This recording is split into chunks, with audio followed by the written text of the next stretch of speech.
Right.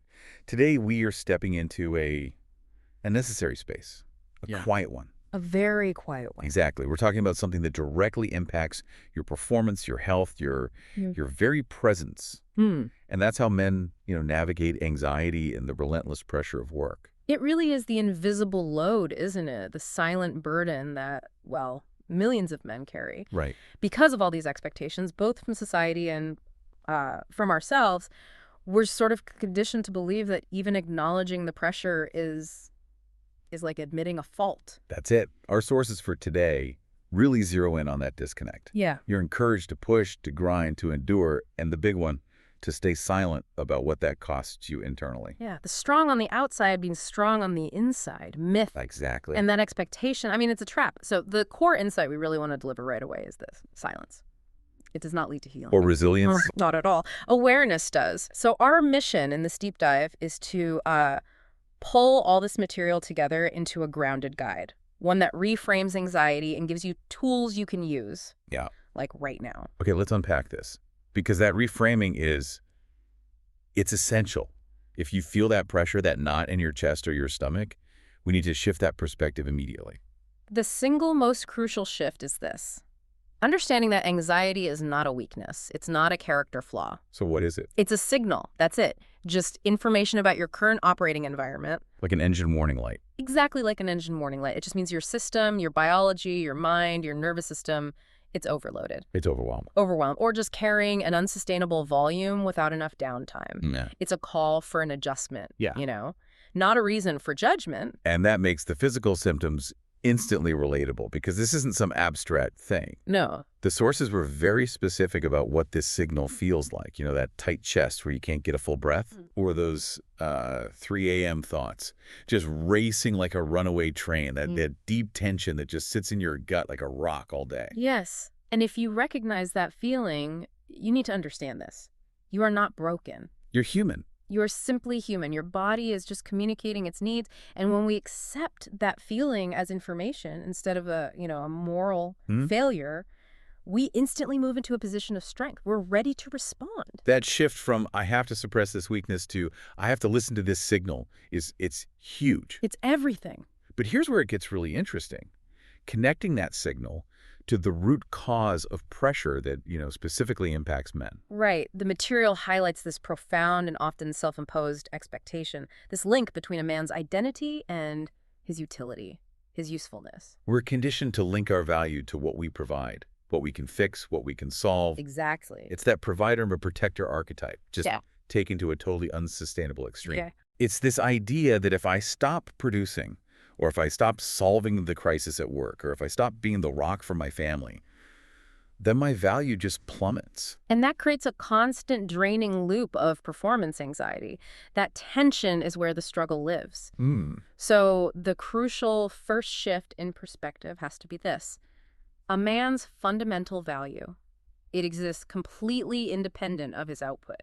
Your worth is a constant. Whether you're in the middle of a crisis or just taking a day to rest. Or just recalibrating your mind, it doesn't change. Okay, I appreciate that sentiment. But let's get practical for a second. Someone listening might be nodding along but thinking, that sounds great, but my bills are tied to my output. Of course. My family's comfort is tied to my output. How do you square that? And that's a necessary challenge, a fair one. The sources aren't suggesting you stop working or stop providing. No. They're suggesting you stop tying your identity to whether those external things succeed or fail. Right. The freedom comes from realizing that, say, a failure on a project or a professional setback, it doesn't diminish you. It just means the strategy needs an adjustment. So it gives you permission to be strategically vulnerable in a way. I like that, yes. You're allowed to feel, to pause, to take care of yourself without this fear that your whole identity is going to collapse. Taking care of the machine lets the machine perform. Precisely.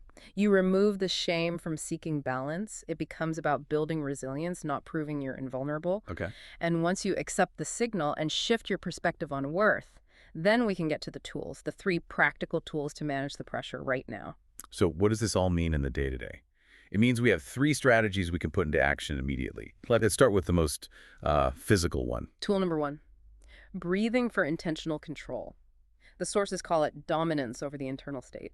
I like that because when we're under chronic stress, our breathing gets shallow, right? Get quick, all in the chest. That's survival breathing, It is, and it's telling your nervous system, threat is imminent, stay alert. which just keeps the cycle going. It does. So the objective here is to hijack that automatic response.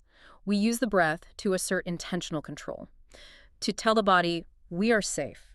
And the deep dive here is about the vagus nerve, isn't it? That's the critical piece. It's about activating the vagus nerve. Which is like the superhighway between the brain and the body. So how does this breathing technique actually target that nerve? Well, the vagus nerve is the main braking mechanism for your fight or flight system, and it runs right through your diaphragm. Go. So when you slow and deepen your breath, and this is key, particularly the exhale, the movement of your diaphragm stimulates that nerve. So it's not just about getting more oxygen in. You're sending a specific message out. Exactly. You are literally activating your rest and digest mode.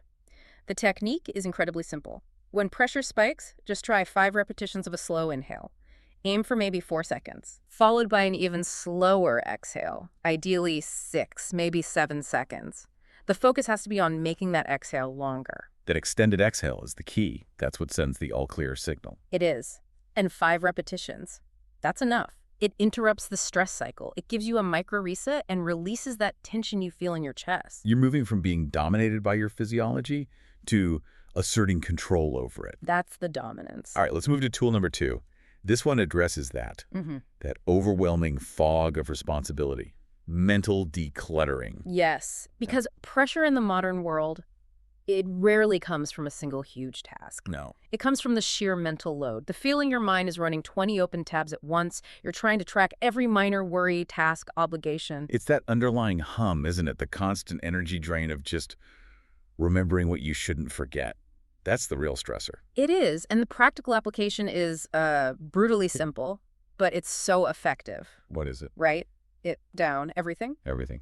Every task, minor worry, deadline, the name of the person you need to call back, the chore you forgot. Get it all out of your head and onto a piece of paper. And what's fascinating here is the cognitive science behind this, right? Our brain is amazing, but our working memory is. It's tiny. It can maybe handle 4 things at once. Maybe. So when we try to use that limited bandwidth for storage, for tracking 70 different things, the system just overheats. Your mind was built to innovate and solve problems. It was not engineered to be a filing cabinet. So when you write it down, You're offloading the storage function to an external drive. Your brain immediately knows it doesn't have to hold that item in active memory anymore. and the weight is just, it's gone. It's not this overwhelming fog anymore. It's a finite list on paper. You get immediate clarity. You stop wasting energy on reminding and start using that energy for solving. Give your CPU the power it needs. Don't weigh it down with storage duty. You got it. Okay, that brings us to tool number 3, the power of mini breaks. Yep. Now, this one sounds counterintuitive, especially to that masculine drive to just lock in and grind till it's done. That intense focus is a superpower, but it has a cost if you just apply it relentlessly. The analogy in the sources is perfect. Even the strongest engine will overheat if it doesn't get a chance to rest. Constant pressure without recovery. That leads straight to burnout, not victory. So this is about strategic recovery, optimizing our energy pattern. Precisely. We need purposeful, scheduled disconnection built into the day, and the sources are specific about the cadence for this. What is it? It's about leveraging the body's natural energy cycles. Step away for 2 minutes, every 90 minutes. 2 minutes? That seems like nothing. Why that timing? Why so short? It taps into the body's ultradian rhythm. That's a natural cycle where we move from high focus to a low energy ebb about every hour and a half. Trying to push through that ebb is just, it's a waste of energy. But embracing it with a short, sharp reset is transformative. And 2 minutes is short enough that you won't lose momentum. And you don't feel guilty about the pause. Exactly. So what are we doing in those 2 minutes? I'm guessing not checking email? Absolutely not. Those 2 minutes are for physical resetting only. Simple, restorative actions. Like what? Stand up. Stretch your body. Drink a glass of water to hydrate. And critically reset your breath using that dominant breathing technique we already covered. So you're stacking the tools, these micro pauses. They're not a loss of time. They're an investment that pays huge returns in clarity and resilience for the next round. You're building margin back into the system. Think about it. When was the last time you consciously invested 2 minutes just to maximize the next hour and a half? That's a good question. This moves you from constantly reacting to pressure to proactively managing your own energy. So these three tools, dominant breathing, mental decluttering, mini breaks, they're all about replacing that autopilot reaction with intentional action. And as we wrap this deep dive up, let's bring it back to that emotional anchor. If you are struggling with pressure, you are not alone. No. Every strongman, every leader you admire, they've navigated this. They've felt the pressure, the doubt, the anxiety. It is the cost of entry for anyone who's striving for something. And the sources drive home a final, really motivating perspective on what strength is. It's that what defines a strong man is not the absence of struggle, No. but his capacity to face it, to listen to the signal it sends, and to use strategic tools to rise again, clearer and more capable than before. By listening today, by taking these tools on board, you're choosing awareness over silence. And that is the definition of profound strength. You're already on that path. Take care of the machine, and the machine will take care of the mission. See you in the next episode, brother.